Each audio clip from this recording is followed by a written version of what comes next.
Às portas da Universidade de Coimbra, Minerva, a deusa romana da sabedoria, apadrinha o novo Sapiência Boutique Hotel. Paredes meias, com a mais antiga universidade do país, este carismático hotel nasceu da recuperação de 3 edifícios no centro histórico.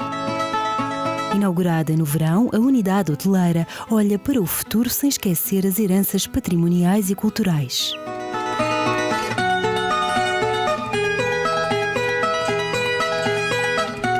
Por norma, o pequeno almoço serve-se na tasca das tias Camelas, mas também pode ser pedido no conforto de cada um dos 22 quartos, que receberam nomes de escritores conhecidos. Nesta pesquisa que fizemos, descobrimos que a tasca mais conhecida da Alta de Coimbra era a tasca das tias Camelas, por onde pessoas que aqui viveram passaram, mas onde passou também o Eça de Queiroz, o Antero de Cantal, o António Nobre dedicou-lhe um poema, e percebemos que era a tertúlia literária da Universidade de Coimbra no século XIX. A partir daí achámos que fazia sentido dar o nome de um escritor a cada uma das nossas unidades. O loft tem mezanine e uma cascata de luz a iluminar a cama do céu. O ex-libris do hotel é o rooftop cheio de estrelas, com uma fabulosa vista de 360 graus sobre a cidade e o pátio da universidade. De seguida, instale-se tranquilamente no pátio das Camelas. Desfrute da companhia e partilhe uma tábua sapiência recheada com petiscos como empada de cabrito, salada de bacalhau com grão e uma seleção de queijos. Nestes prédios viveu a primeira pessoa a tirar fotografias da Lua em Portugal. O hotel disponibiliza uma app para sair à procura dos pontos emblemáticos da cidade e guardá-los na memória ou na fotografia. Nós queremos dar conteúdos para as pessoas ficarem a perceber como era, por exemplo, o pátio da universidade no passado, porque ele já foi muito diferente, já teve um observatório astronómico, já teve plantas, já teve muitos carros, já deixou de ter e, portanto, todos estes espaços foram sendo vividos ao longo dos séculos de uma forma diferente e nós, desde o século XIX, queremos dar a conhecer às pessoas como a cidade evoluiu através da fotografia. Depois, todos os caminhos vão dar ao lounge desta unidade cosmopolita. As portas abrem-se a quem pretende sorrir e tomar um copo ao fim do dia. Manda o ritual que pelas 18 horas, quando o icónico sino da cabra toca na torre da universidade, começa a hora do vinho no Sapiência. É oferecido aos hóspedes um copo de vinho Antonino Vidal, em homenagem a um antigo produtor de vinho, que foi também o primeiro deputado a declarar-se republicano. Só falta brindar ao espírito de uma cidade que se veste de encanto a todas as horas.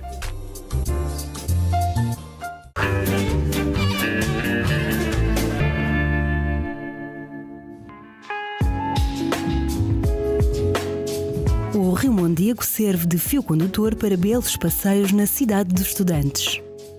Enquanto atravessa a ponte de Pedro e Inês, recorda o amor proibido entre o infante Dom Pedro e Inês de Castro, que inscreveram o romance no domínio da lenda.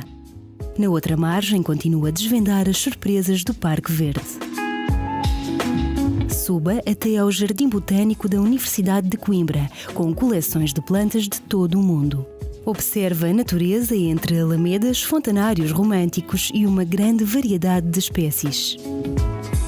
Igualmente perto do Mondego, pode espreitar o mosteiro de Santa Clara a Velha e depois conhecer a Praxis, que é simultaneamente um museu, fábrica de cerveja artesanal e um restaurante. Observe os vários estágios de produção e termina acompanhando alguns petiscos e mariscos com as cervejas disponíveis. Umas mais densas, outras mais leves e frescas e até há uma ruiva. Quando a luz se for embora, há ainda atividades para fazer no Mondego. O Coimbra Stand-Up Paddle permite marcar experiências desta atividade de dia, mas também à noite, de olho na lua.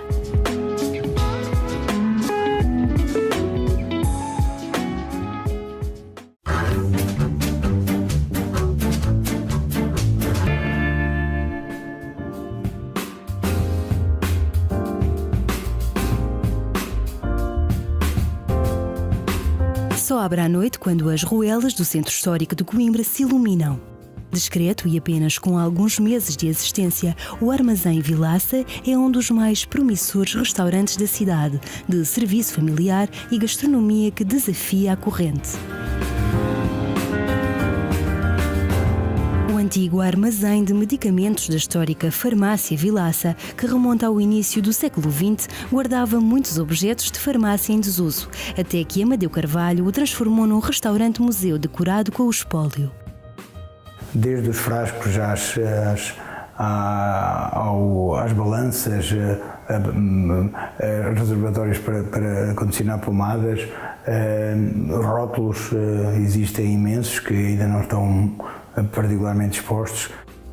O menu terapêutico do restaurante trata de desinfetar a ferida com as entradas, curar a ferida com pratos principais e cicatrizá-la nas sobremesas.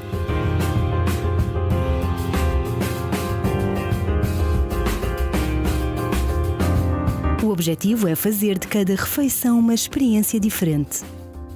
As entradas introduzem um tártaro de porco ibérico e sashimi, prato de influência japonesa. Prossiga com um risoto de trufa e também uma versão da morcela que inclui gel de maçã com estragão, emulsão de rábano e salsa. E ainda texturas de beterraba e tapioca. A inspiração asiática reaparece na transição para os pratos principais. O bacalhau serve com bacon e dashi, um elemento que harmoniza os vários ingredientes. É neste ambiente farmacêutico que se desenvolve o criativo laboratório gastronómico do chefe Ricardo Moita. Um jovem chefe de personalidade forte e saberes apreendidos em cozinhas internacionais. Eu adoro magre de pato e também foie gras, apesar de não ser português. Depois tentei cozinhar isso o melhor possível e acompanhar isso com cenouras em texturas. Como faltava um crunchy nesse prato, eu decidi utilizar cajus que combinam muito bem com as cenouras, e então decidi trabalhar os cajus. Saboreie esta proposta ou então opte pelo bife de raça minhota, com maturação de 3 meses. Um bom exemplo da gastronomia de contrastes deste chefe é o muito recomendável leite creme. Temos um gel de ananás, um puré de ananás, depois adicionamos algumas avelãs só para fazer o crunchy. Pode também optar pela beleza da apresentação do eclair em forma de cisne. O lago faz-se de polpa de maracujá envolvida numa redução de vinho do Porto.